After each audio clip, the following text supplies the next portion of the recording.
Good morning students, welcome you all on digital platform of B2E learning. मैं हूं आपकी biology mentor Meenakshi Sharma और आज हम एक बहुत इंपॉर्टेंट टॉपिक करने वाले हैं सेक्सुअल रिप्रोडक्शन फ्लावरिंग प्लांट से, जो कि है डेवलपमेंट ऑफ डाइकॉट एम्ब्रियो। आपकी एनसीईआरटी में ना इस टॉपिक को थोड़ा शॉर्ट फॉर्म में दिया हुआ है और कुछ वर्ड्स जो है उन्हें आप पकड़ नहीं पाते हैं, तो आज मैं कोशिश करूंगी कि वो सारे कॉन्सेप्ट्स भी मैं आपकी बेसिकली क्या कर सकूं, क्लियर कर सकूं। दूसरी बात, हम डाइकॉट के डेवलपमेंट तक कैसे, एम्ब्रियो के डेवलपमेंट तक कैसे पहुंचे, तो हमने डबल फर्टिलाइजेशन देखा जहां से एंडोस्पर्म बना था, किससे, ट्रिपल फ्यूजन से, और सिनगैमेट से हमारे पास में बनकर तैयार हुआ है जाइगोट। राइट, कोई दिक्कत है यहां तक के अंदर? तो अगर आपको थोड़ा सा भी डायग्राम याद है तो इस तरीके से आपका क्या प्रेजेंट था, एम्ब्रियो सैक।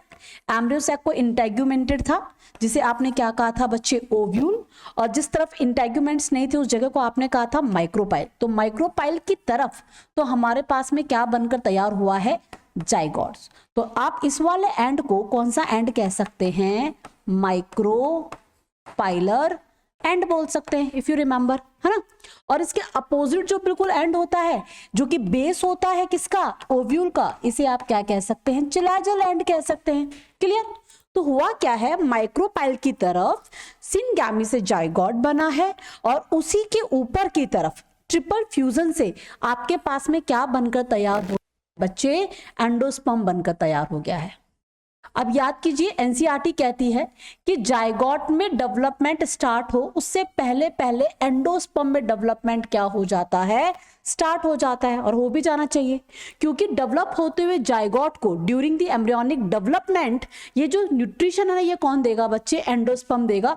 तो ये जो स्ट्रक्चर आपको दिखाई दे रही है ये क्या है, एंडोस्पर्म है, और अब ये जाइगोट क्या होने वाला है, डेवलप होने वाला है। कोई दिक्कत है? तो जाइगोट का डेवलपमेंट आप देखेंगे तो माइक्रोपाइलर एंड की ओर हो रहा है। डाइकॉट हो या मोनोकॉट हो, दोनों में स्टार्टिंग डेवलपमेंट जो होंगे वो कैसे होंगे बच्चे, एक जैसे होंगे। उसके बाद में थोड़े से क्या होंगे, चेंजेस देखने को मिलेंगे। तो चलिए हम सबसे पहला टॉपिक स्टार्ट कर रहे हैं और वो हमारे पास में क्या है, डेवलपमेंट ऑफ डाइकॉट एम्ब्रियो। जब पहले हमें पढ़ाया जाता था, यानी कि आज से काफी टाइम पहले, 10-12 साल पहले जब हमें पढ़ाया जाता था, तो डाइकॉट के डेवलपमेंट को हम क्रूसीफर टाइप का डेवलपमेंट या ऑर्नागार्ड टाइप का डेवलपमेंट भी कह रहे थे। ये वर्ड मैंने इसलिए बताएं कि हो सकता है आप कुछ रेफरेंस बुक्स को सॉल्व करते हो और वहां पे क्वेश्चन आ जाए तो आप कंफ्यूज नहीं होंगे, हालांकि अभी आपके कोर्स में इतना ज्यादा नहीं है। चलिए अब हम डेवलपमेंट को देखना स्टार्ट करते हैं। सबसे पहले हमारे पास में क्या है, जाइगोट है। दिस इज द जाइगोट, जो कि कैसा है, डिप्लॉयड है। कुछ लोग इसे ऊस्पोर या ऊस्फियर भी कहते हैं, आपने चाहो तो एक प्रोटेक्टिव कवरिंग मारता तो ऊस्फियर भी कहते हैं, लेकिन ये कौन हो गया, जाइगोट। अब याद कीजिए, मैंने आपको बहुत बार बोला है कि मियोसिस डिवीजन सिर्फ और सिर्फ तब होता है जब बेसिकली आपको क्या चाहिए बच्चे, आपको गैमेट फॉर्मेशन करवाना है। यहाँ गैमेट फॉर्मेशन नहीं है, यहाँ डेवलपमेंट होनी है, यहाँ पे ग्रोथ होनी है। जाइगोट से, जो कि यूनिसेलुलर है, उसे मल्टीसेलुलर एम्ब्रियो फॉर्म होना है आपके पास में। तो यहाँ पर सारे डिवीजन कौन से होंगे, माइटोसिस टाइप के होंगे। तो नाउ सबसे पहला डिवीजन होने जा रहा है माइटोसिस। इस माइटोसिस से हमारे पास में दो सेल बनकर क्या हो जाएंगी, तैयार होगी। एक सेल जिसे हम एपिकल सेल कहेंगे और एक सेल जिसे हम कौन सी सेल कहेंगे बच्चे, बेसल सेल कहेंगे। तो ये है हमारे पास में एपिकल सेल, और you can say embryonal cell, और ये हमारे पास में है कौन सी सेल बच्चे, बेसल सेल, और you can say suspensor cell. कोई दिक्कत है यहां तक के अंदर? अब देखो क्या होगा, इसके बाद में फिर से डिवीजन होगा। एम्ब्रियोनल सेल में डिवीजन माइटोसिस टाइप के होंगे, ध्यान रखना है। एम्ब्रियोनल सेल के अंदर डिवीजन ऑफ प्लेन रहेगा वर्टिकल प्लेन के अंदर, और सस्पेंसर सेल में जब डिवीजन होगा तो वो कौन से प्लेन में होगा बच्चे, हॉरिजॉन्टल प्लेन के अंदर। तो इसकी वजह से देखो क्या होगा, इसकी वजह से आपके पास में यहां पर दो एम्ब्रियोनल सेल्स बनकर क्या हो जाएगी, तैयार, और नीचे की तरफ आपके पास में क्या प्रेजेंट होंगी, दो सस्पेंसर सेल्स प्रेजेंट होगी। क्लियर है? तो ये आपके पास में क्या है, दिस इज 2 एम्ब्रियोनल सेल, और ये क्या है आपके पास में 2 सस्पेंसर सेल, और इस दौरान आपका एम्ब्रियो कैसा है, टी शेप्ड है ना। ये छोटी छोटी सी बातें जो आपको ध्यान रखनी है। अब देखिए आगे और क्या होगा, डिवीजन होगा। जब आगे और डिवीजन होगा तो देखिए उससे कैसे स्ट्रक्चर बनकर हमारे पास में तैयार होगी, फिर से माइटोसिस होगा, और अब इस माइटोसिस से इसके अंदर कितनी सेल बन जाएगी, 4 सेल बन जाएगी।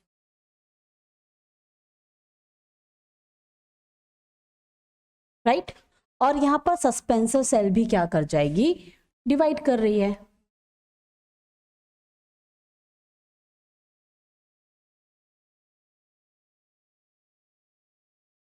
कोई दिक्कत यहां तक के अंदर? तो ये जो आपको सेल दिखाई दे रही है यहां पर, ये आपको दिखाई दे रहा है दैट पर्टिकुलर स्ट्रक्चर, ये आपके पास में क्या है, basically this is 4 sailed embryo, और इसे आप और क्या बोल सकते हैं, इसे आप क्वाड्रेंट स्टेज भी बोल सकते हैं। क्लियर? और ये जो आपके पास में बना है, ये बना है आपके पास में 6 to 8 सेल्ड लॉन्ग, क्या बनकर तैयार हो गया है, सस्पेंसर बनकर तैयार हो गया है। सॉरी,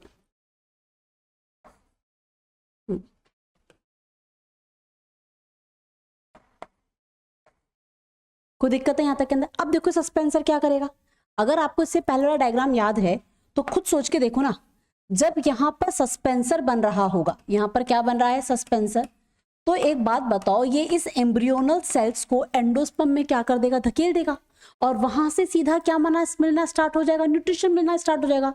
क्यों? क्योंकि अब एम्ब्रियोनल सेल्स लगातार और डिवीजन करेगी, डिवीजन करने के लिए एनर्जी चाहिए, एनर्जी कहां से आएगी, फूड से आएगी, और फूड कहां स्टोर है, एंडोस्पर्म में स्टोर है। राइट बच्चे? तो देखो बच्चा, इस तरीके से बेसिकली क्या होने वाला है, ये डेवलपमेंट हो रहा है। तो ये वाला एंड जहां मैं लिख रही हूं, इस एंड को हम कौन सा एंड मान रहे हैं, चेलेजल एंड है, और इस तरफ कौन है बच्चे, माइक्रोपाइलर एंड है। अब एक बार ढंग से सुनिएगा बच्चा, आप जो ये सस्पेंसर की सबसे पहली सेल देखेंगे ना, जो फर्स्ट सेल आपको सस्पेंसर की दिखाई देगी, जो कि बिल्कुल एम्ब्रियोनल सेल्स के पास में प्रेजेंट है, इस सेल को हम कहते हैं हाइपोफाइसिस बोलेंगे। और ये हाइपोफाइसिस क्या फॉर्म करेगी, ये फ्यूचर के अंदर जब रूट बनेगी ना, रेडिकल निकलेगी तो रूट कैप बनाएगी। और ये जो सेल है ना, सबसे लास्ट वाली सेल, इसे हम क्या कहते हैं बच्चे, हॉस्टोरिया, या इसे सकिंग सेल भी बोला जाता है। यहां तक की बात समझ में आई? अब देखिए डेवलपमेंट और आगे बढ़ेगा। अब जब डेवलपमेंट और आगे बढ़ रहा है तो देखिए क्या होने वाला है, ढंग से देखते हैं हम एक बार के लिए। देखिए, अब जब ये डेवलपमेंट और जाके आगे बढ़ रहा है, तो अब हमारा जो ये एम्ब्रियोनल सेल्स है, ठीक है, ये जो हमारी एम्ब्रियोनल सेल है, इनमें क्या होगा, और माइटोसिस होगा। इस और माइटोसिस के होने से देखो क्या होगा, ये आपके पास में कितनी सेल्स है, 1 2 3 4 5 6 7 और 8 सेल्स आ जाएगी। बोलो बात समझ में? और नीचे की तरफ क्या प्रेजेंट होगा, सस्पेंसर प्रेजेंट होगा। राइट? अब देखो, इस दौरान पहली बात तो ये कौन सी सेल्ड स्टेज में है, 8 सेल्ड, तो इसे हम कौन सी स्टेज बोलेंगे, ऑक्टेंट स्टेज बोलेंगे, पहली बात तो।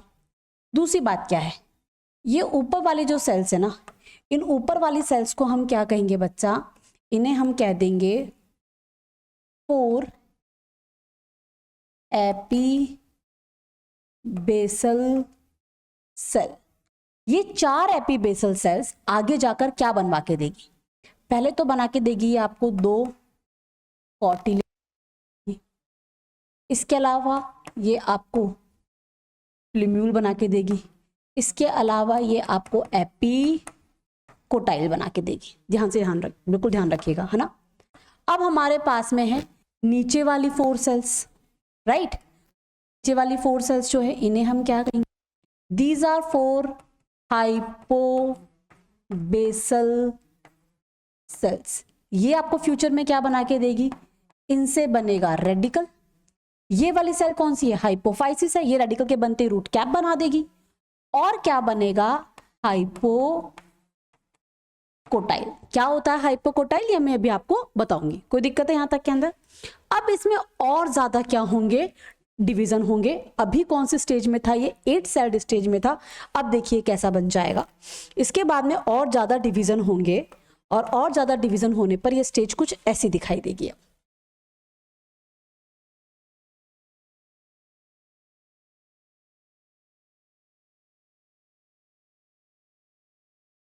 राइट, अब यहाँ पर और ज्यादा डिवीजन होने वाले हैं। इन डिवीजन की वजह से देखो कौन सी स्टेज आएगी आपके पास में।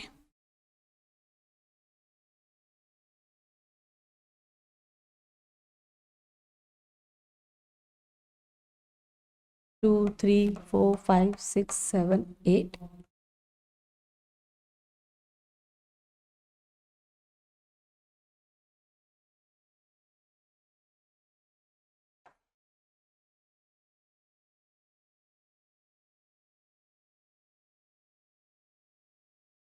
इस तरीके से ये कौन से स्टेज में आ जाएगा, 16 सेल्ड स्टेज में आ जाएगा। और ये नीचे कौन प्रेजेंट है, सस्पेंसर प्रेजेंट है। मुझे अभी इस पे फोकस नहीं कर रहा है।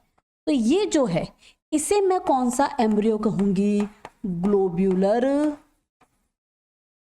एम्ब्रियो बोल दूंगी। कोई दिक्कत है यहां तक के अंदर? अब देखो ग्लोब्यूलर स्टेज से हम और आगे जाएंगे। राइट, जब ग्लोब्यूलर स्टेज से हम और आगे जाएंगे तो हमें हमारा एम्ब्रियो कुछ ऐसा दिखाई देगा। ढंग से देखेंगे कुछ इस तरीके से।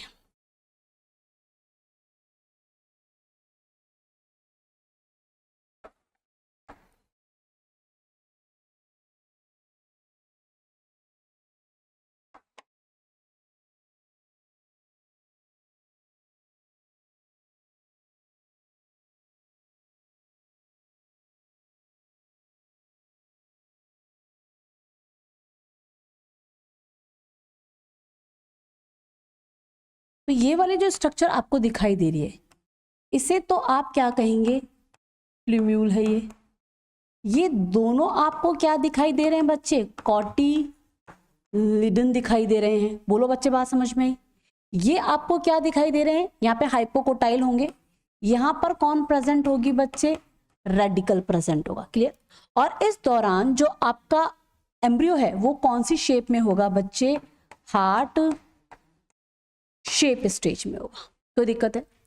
अब ये डिवीजन और ज्यादा करने वाला है, और ज्यादा डिवीजन की वजह से ये बेसिकली आपको इस तरीके से क्या होगा, थोड़ा सा झुका हुआ दिखाई देगा। तो देखो इसकी वजह से कैसे स्ट्रक्चर बनकर तैयार होने वाली है, वो स्ट्रक्चर मैं थोड़ी सी यहां बना रही हूं एक बार के लिए, है ना, ढंग से समझेंगे आप लोग। तो देखिए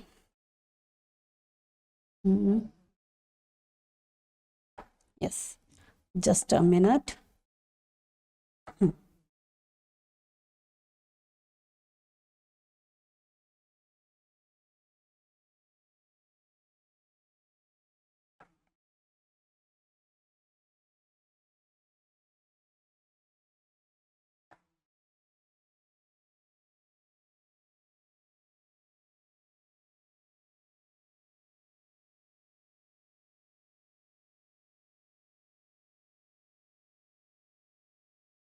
राइट, तो दिक्कत है यहां तक के अंदर, है ना। तो देखिए अब जो आपको ये स्ट्रक्चर बनकर तैयार हो गई है, ये आपका पूरा का पूरा एम्ब्रियो बन गया है, और मैंने इस एम्ब्रियो को ओव्यूल में बंद कर दिया है। तो मैंने पूरा का पूरा क्या बना दिया है, एक तरीके से सीड बना दिया है ना। अब इसके अंदर जो ये स्ट्रक्चर आपको दिखाई दे रही है, इन्हें तो आप क्या कहेंगे, कॉटिलिडन। नंबर में कितने दिखाई दे रहे हैं, ये 2 दिखाई दे रहे हैं। राइट, उसके बाद में ये जो स्ट्रक्चर आपको यहाँ पर दिखाई दे रही है, this particular structure is known as plumule, है ना। ये आपके पास में क्या है, ये रिड्यूस्ड होता जा रहा है सस्पेंसर, और यहाँ पे ये क्या प्रेजेंट है बच्चे, रेडिकल प्रेजेंट है। अब देखिए अगर प्लूम्यूल से लेकर रेडिकल तक मैं क्या बनाती हूं, एक इमेजिनरी लाइन को फॉर्म करती हूं। ठीक है, तो इस स्ट्रक्चर को हम क्या कहते हैं, इसे हम कहते हैं एम्ब्रियोनल एक्सिस, और क्या बोल दिया जाता है इसे, टाइजेलम बोल दिया जाता है। कोई दिक्कत है यहां तक के अंदर? राइट, अब देखो अब क्या होने वाला है, इस एम्ब्रियोनल एक्सिस, ये एम्ब्रियोनल एक्सिस है, इसके ऊपर कौन है, प्लूम्यूल है, इसके नीचे कौन है, रेडिकल है। तो एम्ब्रियोनल एक्सिस के ऊपर वाला पार्ट जो कि अल्टीमेटली जाकर प्लूम्यूल में टर्मिनेट हो रहा है, उसे हम क्या कह देंगे, हाइपोकॉटिलिडन। तो ये वाला जो हिस्सा आपको दिखाई देगा ना यहाँ पर, ये पर्टिकुलर ये वाला हिस्सा है ना, जो कि मुझे डायग्राम बनाने में थोड़ी सी दिक्कत आ सकती है, इस वाले हिस्से को तो मैं क्या कह रही हूं, हाइपोकोटाइल, सॉरी, और इस वाले हिस्से को मैं क्या बोल दूंगी बच्चे, एपीकोटाइल। तो ये मेरा पूरा का पूरा मिच्योर क्या बनकर तैयार हो गया है, एम्ब्रियो जो मल्टीसेलुलर स्ट्रक्चर है। अब हुआ क्या, ये जो एम्ब्रियो है ये किसके अंदर बंद है, ओव्यूल में बंद है, और ओव्यूल के अंदर याद करो कौन थे, इंटेग्यूमेंट्स प्रेजेंट थे। तो अब इंटेग्यूमेंट्स भी सीड कोट में बदल जाएंगे, तो वहां पे 2 इंटेग्यूमेंट्स थे, तो ये आउटर इंटेग्यूमेंट से तो बन जाएगा टेस्टा, और इनर इंटेग्यूमेंट से बन जाएगा टैगमन, और इन दोनों को मिलाकर हम क्या बोल देंगे भैया, सीड कोट बोल देंगे। इसमें ये आउटर सीड कोट और ये क्या है, इनर सीड कोट। और इस तरीके से आपके पास में एंटायर सीड बनकर क्या हो जाएगा, तैयार। तो आपको कुछ चीजें पता होनी चाहिए। पहली बात आपको पता होनी चाहिए एम्ब्रियोनल एक्सिस क्या है, यानी कि टाइजेलम क्या है। तो देखो बच्चे, अगर आप एम्ब्रियोनल एक्सिस को देखने वाले हैं, है ना, किसको देखने वाले हो, एम्ब्रियोनल एक्सिस को, तो एम्ब्रियोनल एक्सिस क्या होती है भैया, एम्ब्रियोनल एक्सिस होती है basically axis between plumule and radical. बोलो कोई दिक्कत है। नेक्स्ट जो आपके पास में वर्ड आता है वो कौन सा आता है आपके पास में, एपिकोटाइल। तो आप क्या लिखेंगे, part of embryonal axis above the level of cotyledon, जो क्या करता है, टर्मिनेट इन प्लूम्यूल, जो प्लूम्यूल में जाके क्या होता है, टर्मिनेट होता है। दूसरा पार्ट आपके पास में क्या आता है बेटा, हाइपोकोटाइल आता है। तो ये क्या है बेटा, this is again part of embryonal axis below the level of cotyledon, terminate in radical। बोलो बात समझ में आई। तो इसके ऊपर का पार्ट हाइपोकॉटिलिडन, के नीचे का पार्ट कौन सा हो जाएगा, एपिकॉटिलिडन हो जाएगा। ठीक है, सो ये जो पार्ट होता है ये this is the level of cotyledon है, जिसके ऊपर वाला पार्ट हाइपोकॉटिलिडन है, सॉरी ये वाला, एक मिनट, ये वाला, और ये वाला पार्ट कौन सा हो जाता है आपके पास में, एपिकॉटाइल हो जाता है। And this is the developed, आपके पास में क्या है, पूरा का पूरा एम्ब्रियो प्रेजेंट है, जो कि इस तरीके से बनकर आपके पास में क्या हुआ है, तैयार हुआ है।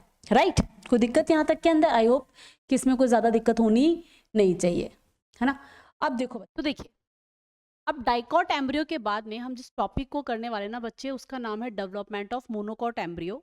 और एनसीईआरटी एक लाइन लिखती है बच्चे कि चाहे वो डाइकॉट का एम्ब्रियो हो चाहे वो मोनोकॉट का एम्ब्रियो हो, स्टार्टिंग जो डेवलपमेंट होता है ना बच्चे, क्या होता है, बिल्कुल सेम ही होता है। राइट, तो चलिए देखते हैं अब इसको एक बार के लिए, डेवलपमेंट ऑफ डाइकॉट एम्ब्रियो को।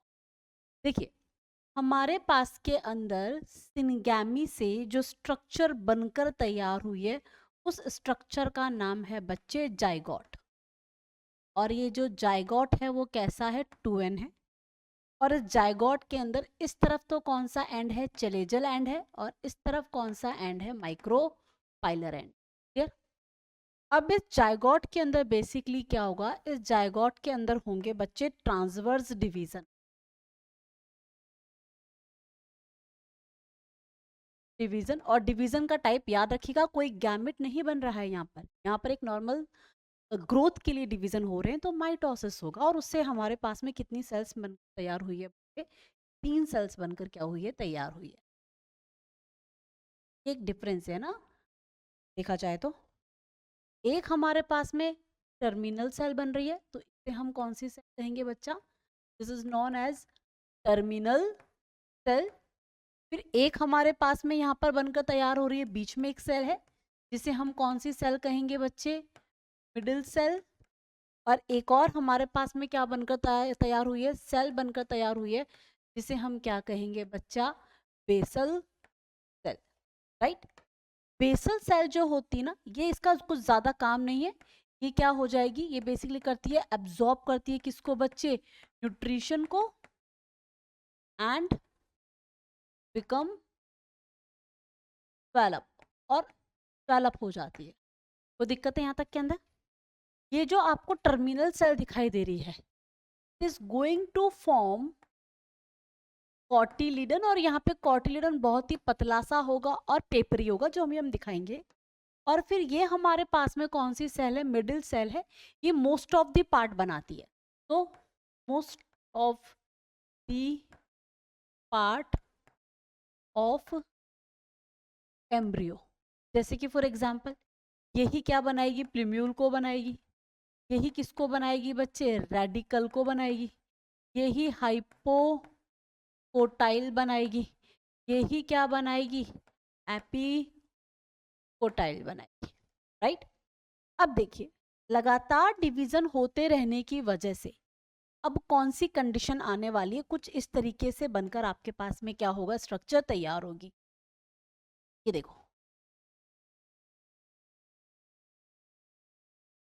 एक स्टेज ये है, फिर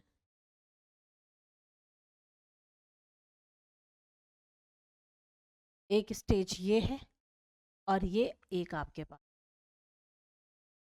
अब देखो क्या हुआ, कॉटिलिडन सेल जो होती ना, वो बेसिकली एक ही डायरेक्शन में इस तरीके से डिवीजन करती है, और चारों तरफ पेरिफेरल, ये पेरिफेरली क्या करेगी बच्चे, डिवीजन करेगी।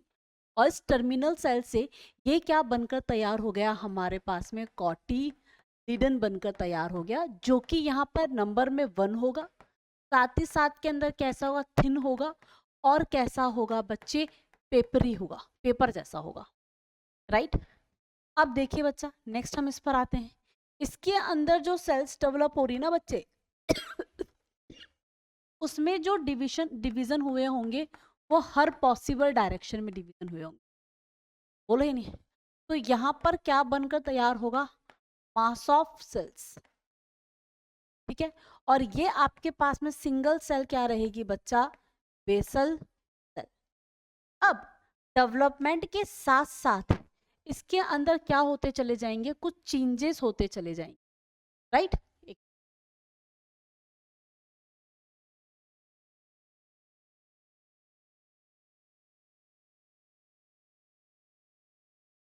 हाँ जी, कुछ इसमें क्या होते चले जाएंगे, चेंजेस होते जाएंगे।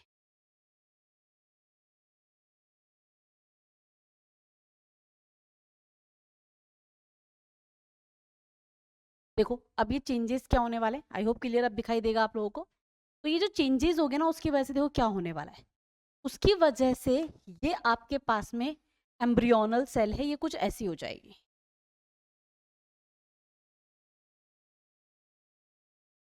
तो दिक्कत यहाँ तक के अंदर, ये आपके पास में कौन सी सेल है, कॉटिलिडन सेल है, it will be something like that.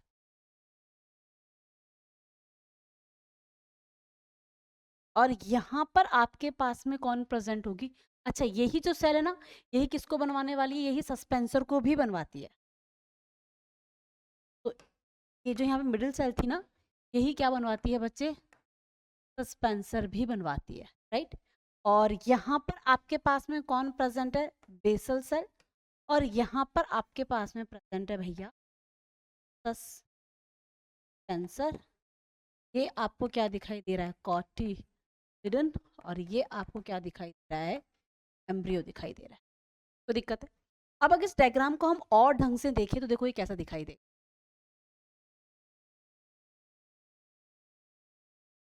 देखो ढंग से देखिएगा, ये डायग्राम कुछ इस तरीके से है, और ये रहा एम्ब्रियो, ये कॉटिलिडन नोड है, ये इसके ऊपर की स्ट्रक्चर, ये नीचे की,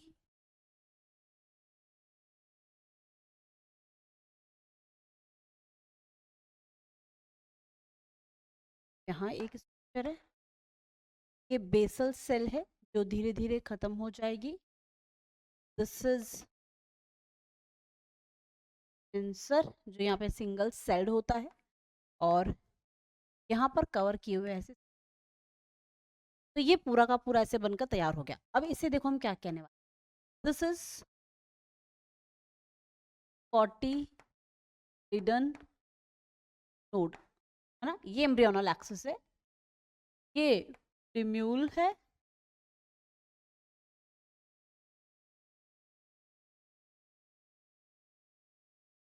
ये रेडिकल है के ऊपर ये कोलियो राइजा है, ये कोलियोप्टाइल है। ठीक है, ये आपको दिखाई दे रहा है हाइपोकोटाइल, देखो मिडिल सेल से बना है। ये है आपके पास में एपीकोटाइल एंड दिस इज कोटिलिडोन। और इस कोटिलिडोन के चारों तरफ कभी अगर आपको ऐसे स्ट्रक्चर दिखाई देना, इसे हम क्या बोल देते हैं, दैट इज टेलम, राइट। और इस तरीके से ये जो स्ट्रक्चर है ना, ये पूरा का पूरा बनकर क्या होगा, तैयार होगा।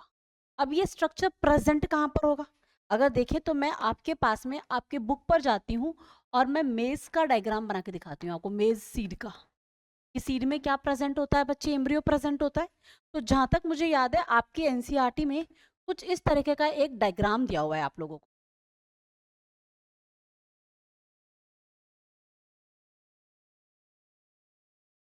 मेज का, है ना। इस तरीके से दे रखी है आपको aleurone layer, this is the endosperm. अब देखिए बस यहीं पर इस तरीके से कौन प्रेजेंट है, ये प्रेजेंट है यहाँ पर इस तरीके से, यहाँ पर क्या प्रेजेंट है, ये कोटिलिडन प्रेजेंट है। अब ये कोटिलिडन क्या करेगा, यहाँ पे कौन प्रेजेंट होगा, प्लीम्यूल, यहाँ पे प्लीम्यूल, यहाँ पे रेडिकल, यहाँ पर कौन है, कोलियोप्टाइल, कोलियोराइजा प्रेजेंट है ना। अब क्या होता है, ये यहाँ से न्यूट्रिशन लेता और इसको देता रहता है एम्ब्रियो। बोलो बात समझ में। तो यहाँ पे कोटिलिडन के अंदर फूड स्टोर नहीं हो रहा है, डाइकॉट्स के अंदर कोटिलिडन फूड को स्टोर करके फ्लैशी हो गए थे, थिक हो गए थे, वैसा यहाँ पर नहीं हो रहा है। और इस तरीके से यहाँ पर ये स्ट्रक्चर क्या होती है बच्चे, प्रेजेंट होती है। अभी हम पूरी आपके एनसीईआरटी के डायग्राम के अकॉर्डिंग भी देखेंगे। तो ये हमारे पास में क्या बन के तैयार हुआ है, ये हमारे पास प्रेजेंट है मोनोकॉट सीड प्रेजेंट है, जिसके चारों तरफ इसके क्या प्रेजेंट होंगे, सीड कोट्स भी प्रेजेंट होंगे, राइट। तो this is all about the development of monocot embryo. अब हम नेक्स्ट पार्ट पे आते हैं। नेक्स्ट पार्ट जो हमें इस चैप्टर के अंदर अब देखना है उसका नाम है बच्चे सीड। तो let's talk about the seed. देखो बच्चे, अगर एनसीईआरटी कहने तो सीड क्या है, तो इतनी जो आप इस शुरुआत से इस चैप्टर को पढ़ते हुए इतनी हमने माथापच्ची की है इस चैप्टर को पढ़ने के लिए, वो इसी को बनाने के लिए की है। तो seed is the final product of sexual reproduction, right. कोई दिक्कत है, अब सुनो, याद करो। आपको अगर याद है तो इस तरीके से आपने ओव्यूल बनाया था, ओव्यूल के अंदर ये क्या प्रेजेंट था, ये प्रेजेंट था आपके पास में एम्ब्रियो सेक, इसके दोनों तरफ इस तरीके से क्या प्रेजेंट थे बच्चे, इंटेग्यूमेंट। बोलो बात समझ में आ रही है। और इस पूरी स्ट्रक्चर को आपने क्या कहा था बच्चे, ओव्यूल कहा था। अब जब फर्टिलाइजेशन होता है तो यही ओव्यूल किस में कन्वर्ट हो जाता है बच्चे, सीड में कन्वर्ट हो जाता है। तो हम यहाँ पे ये भी लिखेंगे that fertilized ovule is known as seed, क्योंकि मैं आपको आगे जाके बताऊंगी कि ओव्यूल किस में प्रेजेंट हो, ओवरी में। तो फ्रूट बनने के लिए बच्चा ओवरी की जरूरत नहीं है, सॉरी फर्टिलाइजेशन की जरूरत नहीं है। विदाउट फर्टिलाइजेशन भी ओवरी अगर पक जाएगी ना तो वो फ्रूट में डेवलप हो जाएगी, लेकिन सीड बनने के लिए फर्टिलाइजेशन की जरूरत है ही है। विदाउट फर्टिलाइजेशन के सीड नहीं बनेगा, विदाउट फर्टिलाइजेशन के फ्रूट बन जाएगा, जिसे आप देखेंगे आप पार्थिनोकार्पिक फ्रूट कहेंगे, और उन फ्रूट्स के अंदर सीड नहीं होगा। तो सीड बनने के लिए फर्टिलाइजेशन होना जरूरी है ना। दूसरी बात, in angiosperms seeds are enclosed in fruits. Seeds किस में बंद रहते हैं बच्चे? फ्रूट्स के अंदर बंद रहते हैं। तो दिक्कत है। अब देखिए बच्चे, ये जो सीड होता है ना, इस सीड के कुछ पार्ट्स होते हैं, उन्हें आप थोड़ा सा क्या करिएगा, समझने की कोशिश कीजिएगा कि सीड्स के आपके पास में क्या है बच्चे, पार्ट है। जैसे कि एक आपके सीड के अंदर क्या प्रेजेंट होता है बच्चे, कॉटिलिडन प्रेजेंट होते हैं, और इन्हीं के बेसिस पर या तो आपके पास में कौन होते हैं, मोनोकॉट होते हैं, या आपके पास में कौन होते हैं बच्चे, डाइकॉट होते हैं। एक कॉटलिन तो मोनोकॉट, अभी आपने देखा थिन और पेपरी था, और दो दो कॉटलिन तो इसको आपने क्या बोल दिया था बच्चे, डाइकॉट बोल दिया था। इसके अलावा और सीड के अंदर क्या प्रेजेंट होगा, सीड के अंदर प्रेजेंट होता है सीड कोट। पहली बात तो ये सीड कोट क्या होते हैं बच्चे, ये बेसिकली मॉडिफाइड इंटेग्यूमेंट। इसमें जो आउटर इंटेग्यूमेंट है ना, वो आउटर सीड कोट बना देता है, जिसे हम कहते हैं बच्चे टेस्टा, और जो इनर इंटेग्यूमेंट है ना, वो क्या बनाता है भैया, टेगमन को बना देता है, इनर सीड कोट को। इसके अलावा सीड के अंदर क्या प्रेजेंट होता है, सीड में प्रेजेंट होती है एम्ब्रियोनल एक्सिस।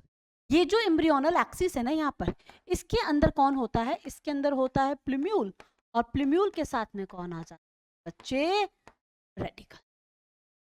वो दिक्कत है यहाँ तक के अंदर। अब सीड में एक और चीज प्रेजेंट हो भी सकती है और नहीं भी, जिसे आप क्या कहेंगे बच्चे, एंडोस्पर्म। और एंडोस्पर्म के बेस पर आप क्या पढ़ने वाले हैं, इसके बेस पर पढ़ेंगे आप टाइप ऑफ सीड। क्या पढ़ेंगे, टाइप ऑफ सीड पढ़ के देखिए। बोलो बच्चे, बात समझ में आ रही है ना? हम क्या पढ़ेंगे बच्चे, टाइप ऑफ सीड को देखेंगे एक बार के लिए, इसके बेसिस पे कि हमारे पास में प्रेजेंट है या फिर नहीं एंडोस्पर्म। तो देखिए भाई,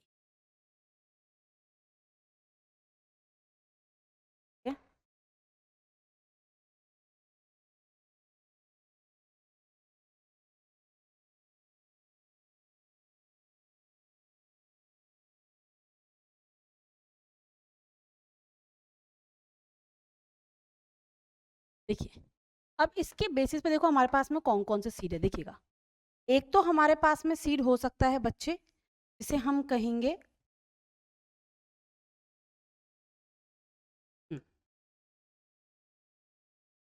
एंडोस्पर्मिक बोल दो, चाहे एल्ब्यूमिनस सीड बोल दो।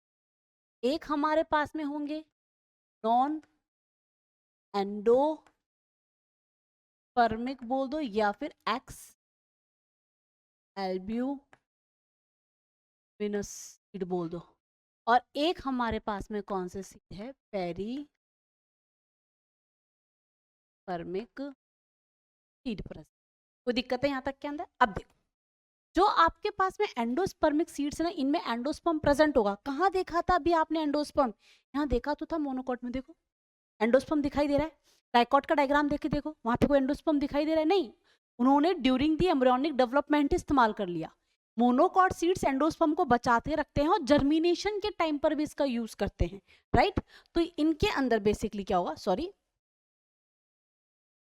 हाँ जी, जो एंडोस्पर्मिक सीड्स होंगे इनके अंदर क्या होगा, एंडोस्पर्म क्या होगा बच्चे, प्रेजेंट, और यूटिलाइज्ड करेंगे इसे ड्यूरिंग जर्मिनेशन, राइट? इसका एग्जाम्पल क्या है, इसका एग्जाम्पल है most of the monocot seed. जैसे कि इसके अंदर कौन आ जाएगा, फॉर एग्जाम्पल आपके पास में मेज आ गया, आपके पास में कौन आ गया बच्चे, बार्ले आ गया, आपके पास में और कौन आ गया बच्चे, कोकोनट आ गया, ये सब उसी के अंदर आ जाएंगे। ठीक है, वीट हो गया आपके पास में, है ना? लेकिन यहाँ पर एक एक्सेप्शन भी है। एक्सेप्शन क्या है, एक डाइकॉट है जिसका नाम क्या है बच्चा, कैस्टर। वो डाइकॉट होकर भी कौन सा सीड रखता है बच्चे, एंडोस्पर्मिक। अब आओ नॉन एंडोस्पर्मिक और एक्स एल्ब्यूमिनस सीड्स के ऊपर। ये सीड क्या कहते हैं, ये सीड कहता है कि बेसिकली इनके अंदर क्या होगा, जो एंडोस्पर्म होता है ना, वो क्या होगा बच्चे, एब्सेंट होगा, है ना।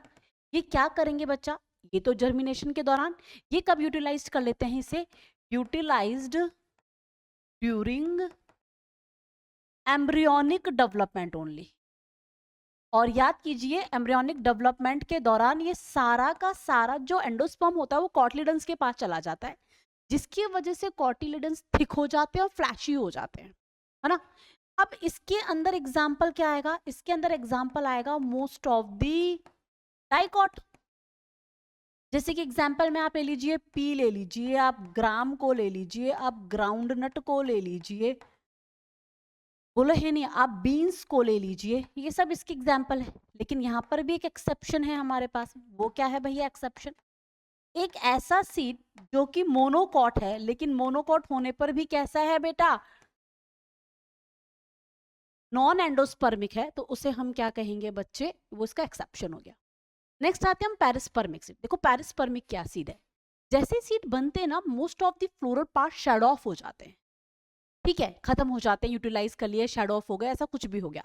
लेकिन पेरिस्पर्मिक सीड्स के अंदर क्या होता है, इनके अंदर न्यूसेलस खत्म नहीं होता, है ना। तो दे हैव रेजिडुअल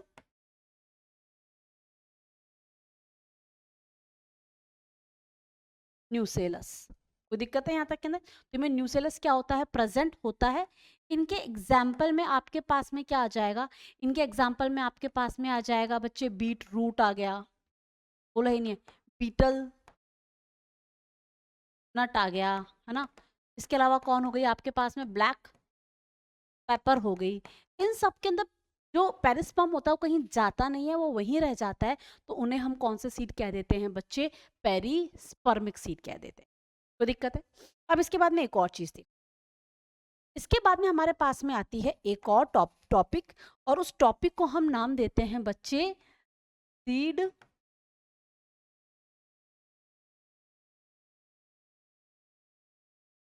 वायबिलिटी। क्या होती है सीड वायबिलिटी, देखिए बेटा, सीड प्लांट से हटने के बाद में कब तक उस पावर को क्या करके रखेगा, रिटेन करके रखेगा, कि वो क्या हो जाए, वक्त आने पर जर्मिनेट हो जाए, उसे हम क्या कहेंगे बच्चे, सीड वायबिलिटी कहते हैं, ठीक है। So the period, seed viability में हम क्या लिख सकते हैं,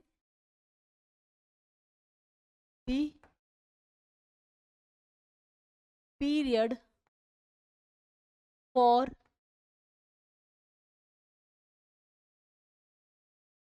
which seed retain the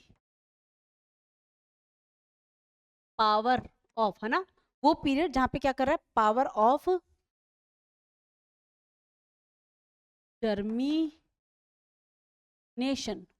उसे हम क्या कहेंगे बेटा, सीड वायबिलिटी कहेंगे।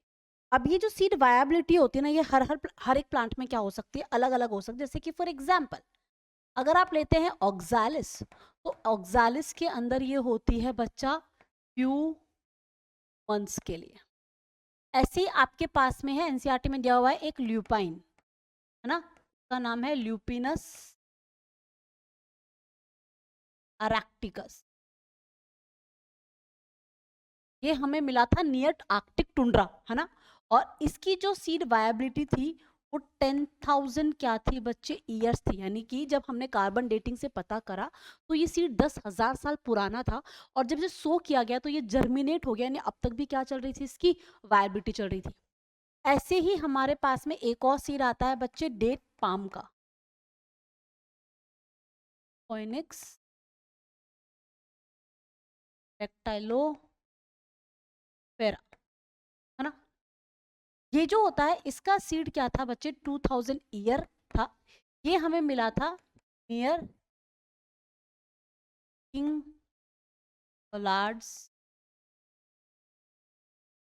पैलेस, जो कहाँ था बच्चे, एक्सकवेशन चल रहा था वहां पर, एक खुदाई चल रही थी, और ये किसके पास में प्रेजेंट था बच्चा, डेड सी के पास में प्रेजेंट। तो ये हमने क्या देख ली बच्चे, सीड वायबिलिटी देख ली। इसी के साथ में हमारे पास एक और टॉपिक आता है, उस टॉपिक को हम कहते हैं बच्चा सीड डॉर्मेंसी। अब सीड डॉर्मेंसी क्या है भैया, एक बार के लिए अगर आप किसको देखना चाहते हैं बच्चे, सीड डॉर्मेंसी को देखना चाहते हैं, तो सीड डॉर्मेंसी क्या है बच्चा, देखो अच्छे से देखिएगा एक बार। सीड डॉर्मेंसी के अंदर बेसिकली क्या होगा, हाँ जी बच्चे, अब हम किसकी बात करेंगे, सीड डॉर्मेंसी की बात करेंगे। सीड डॉर्मेंसी की बात क्या है कि कब तक सीड अपने आप को वाइबल रख सकता है, period for which seed remains viable, यानी कितना टाइम तक ऐसा है कि सीड, देखो सीड डॉर्मेंसी का मतलब क्या होता है, क्या है सीड जो है ना वो एग्रीकल्चर का आप मान लीजिए बहुत बहुत इम्पोर्टेंट प्रोडक्ट है, यानी कि बेस है हमारी एग्रीकल्चर का, कौन है बच्चे, सीड। आपको पता चलेगा सीड के बहुत सारे सिग्निफिकेंसेस भी है, लाइक सीड डोरमेंट स्टेज में चला जाता है तो फेवरेबल कंडीशंस के लिए वेट कर सकता है। सीड डिस्पर्सल की वजह से या सीड को आप किसी नए एनवायरनमेंट में जाकर ग्रो कर सकते हो, तो एंजियोस्पर्म इसीलिए बहुत ज़्यादा क्या हुए बच्चे, डोमिनेंट हुए। सेक्सुअल रिप्रोडक्शन का प्रोडक्ट होने की वजह से ये क्या लेकर आता है बच्चे, वेरिएशंस भी लेकर आता है और अपने आप को डिहाइड्रेट कर देता है।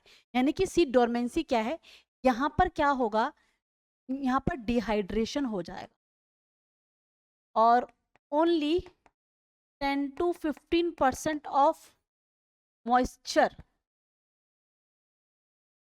इसका बच्चा मॉइस्चर ऑफ मास जो होता है ना वो क्या रह जाता है, बचा हुआ रह जाता है।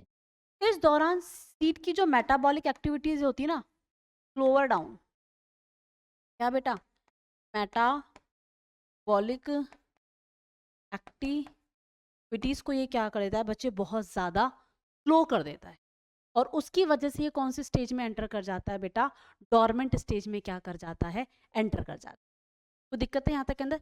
तो this is all about the seed dormancy, या हम इसे क्या कहेंगे, सीड डोरमेंसी की प्रोसेस। यहाँ तक की बात समझ में आई। अब ये जो सीड डोरमेंसी होती है ना वो अलग अलग प्लांट्स में क्या हो सकती है, अलग अलग हो सकती है। इसके बाद में हम एक और नेक्स्ट चीज पर आते हैं, देखो वो क्या है, ये देखो ये रहा डायग्राम आपके पास में। तो जो हमने आपको सीड बताया ना उसके अंदर देखिए ये आपको क्या दिखाई दे रहा है, this structure is cotyledon, fleshy है तो ये डाइकॉट के हैं। ये देखो ये आपको दिखा रखा है, ये एंडोस्पर्म है और ये जो डायग्राम है ना ये किसका है बच्चा, ये कैस्टर सीड का है। बोलो बात समझ में आ रही है, कोई दिक्कत है यहाँ तक के अंदर। तो यहाँ पे सीड में ही क्या प्रेजेंट है, तो ये सारे डायग्राम, ये देखो वो जो स्ट्रक्चर ने बनाई थी ये एंडोस्पर्म रहा, ये रहा इस तरीके से स्ट्रक्चर कोलियोप्टाइल कोलियोराइजा। तो ये डायग्राम्स आपको क्या होने चाहिए बच्चे, पता होने चाहिए। अब आगे की देखो, जो नंबर ऑफ सीड्स होते हैं ना फ्रूट में, एक फ्रूट के अंदर, वो जनरली या तो ओव्यूल, मान लीजिए आपके पास में ओव्यूल है और इन ओव्यूल का नंबर कितना है 10, या तो 10 होंगे या फिर 9 हो जाएंगे या फिर 8 हो सकते हैं, लेकिन 11 या 12 नहीं हो सकते, क्योंकि याद करो ना फर्टिलाइज ओव्यूल को तो आप क्या कहोगे, सीड कहोगे। जब ओव्यूल तो किसका, आप सोच रहे हो कि 10 ओव्यूल और 15 सीड बन जाएंगे, ऐसे कैसे हो सकता है, दैट इज नॉट पॉसिबल। तो the number of seed in a fruit generally equal or less than the number of ovule in a ovary and it never exceed the number of ovule. जैसे कि for example orchid fruit के अंदर बहुत सारे thousands of tiny seeds present होते हैं। ऐसे ही NCERT ने दिया है कि एक पैरासिटिक स्पीशीज है जैसे कि ऑरोबैंक और स्ट्रिगा के अंदर भी बहुत सारे क्या प्रेजेंट होते हैं, सीड प्रेजेंट होते हैं। तो ये बात हुई हमारी सीड की। अब हम क्या देखेंगे बच्चे नेक्स्ट लेक्चर में, फ्रूट के बारे में देखेंगे।